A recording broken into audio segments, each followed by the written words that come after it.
Hello class, today I'm going to teach about Melidora. This is a English literature textbook, that's Gulmoho, class 6th, okay. So there was a once young prince who wished to get married. He went to consult his aunt, who was a very wise woman. So next week he said the king of the land on the other side of the mountain is hooking a great festival in the honor of the coming of age of his son, and he has invited me to stay at the court.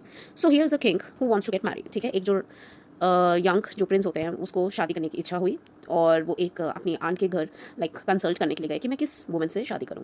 And क्योंकि वो aunt जो उनकी aunty थी वो बहुत wise woman थी, तो उन्होंने बोला कि तो नेक्स्ट वीक ही सेड जो किंग है वो लैंड ऑन अदर्स कुछ फेस्टिवल कर रहे हैं, तो वो जो है इनवाइट करा हुआ है उनको। So they will be many beautiful ladies that. Okay, so I am hoping that I may be find a wife among them. So वो होप कर रहे हैं कि वहाँ पे कोई उनको मिल जाए। All right, so he has invited me to stay at the court which अभी मैंने जो बोला आपको, they will be many beautifuls, बहुत सारी ब्यूटीफुल लेडीज देयर होगी वहाँ पे। आई एम होपिंग उनको कोई मिल जाए। So but how shall I know to whom to choose?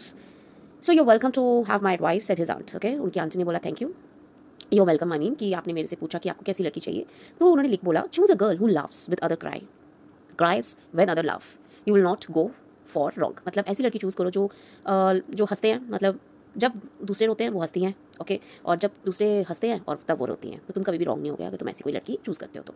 The Prince thought that the advice rather strange, और ये स्ट्रेंज सी एडवाइस दी है, सोचेगा इसके बारे में। So but he had a great confidence in her wisdom, ठीक है। So in case he said that I can go to the festival see what comes to it, तो वो बोलते हैं कि let's go to the festival, मतलब वो वहाँ पे जाएंगे और चेकआउट करके आएंगे, मतलब देख के आएंगे कि अगर उनके लिए कोई बनी हो, कोई लड़की मिली हो उनकी पसंद की और जो उनकी आंट ने बोला है वो सोचेंगे और उसी के रिलेटेड कोई लड़की ढूंढेंगे और शादी करेंगे। ओके गाइस, कोई भी बात अगर आपको समझ नहीं आ रही है तो प्लीज़ कमेंट कर सकते हैं आप।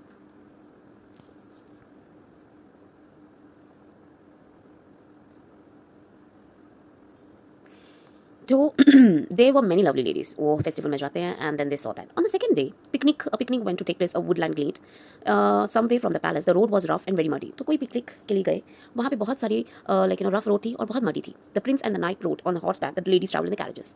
पुराने जमाने में कार्स एंड ऑल नहीं होती थी, वो कैरेजेस होती है जो जहाँ पे लेडीज ट्रैवल करती हैं।